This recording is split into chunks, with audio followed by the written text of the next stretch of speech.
All right, Green Bay memorabilia collectors, this is the video to find the winner of my Kramer freebie from the TK helmet we ran yesterday. This is for the 11x14 Hall of Fame picture. So we'll check the time here is August 6th at 2:47 p.m. We're going to go over to the freebie and type live. And we have August 6th at 2:47 p.m. All I did for the list was just take out Lawrence's spot because he one-spotted the helmet, so everybody else is eligible for the 11x14.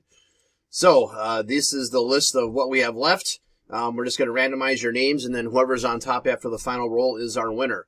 So we need a dice roll of 5 or higher. There's 8.